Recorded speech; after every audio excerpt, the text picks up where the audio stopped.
Sandman Stories presents Chapter 13, The Man on the Road.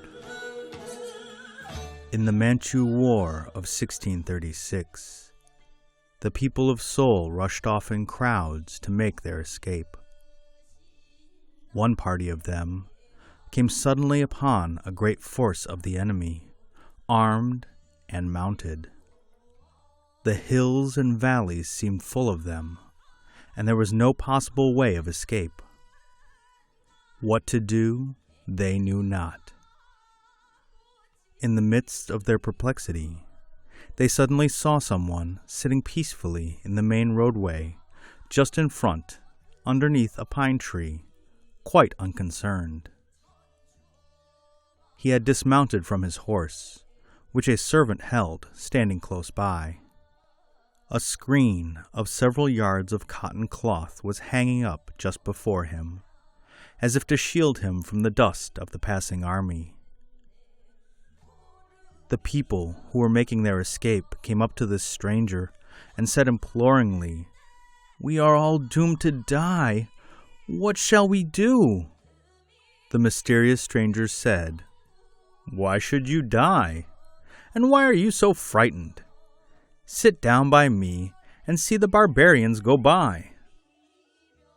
The people, perceiving his mind so composed, and his appearance devoid of fear, and they having no way of escape, did as he bade them and sat down. The cavalry of the enemy moved by in great numbers, killing everyone they met, not a single person escaping.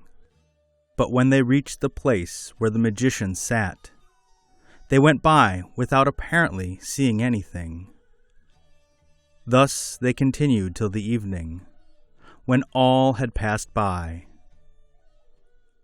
The stranger and the people with him sat the day through without any harm overtaking them, even though they were in the midst of the enemy's camp, as it were.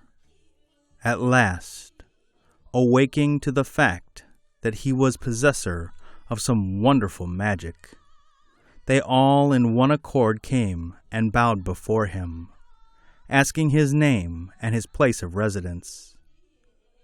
He made no answer, however, but mounted his beautiful horse and rode swiftly away, no one being able to overtake him. The day following, the party fell in with a man who had been captured but had made his escape. They asked if he had seen anything special the day before. He said, "When I followed the barbarian army passing such and such a point," indicating the place where the magician had sat with the people, "we skirted great walls and precipitous rocks, against which no one could move, and so we passed by."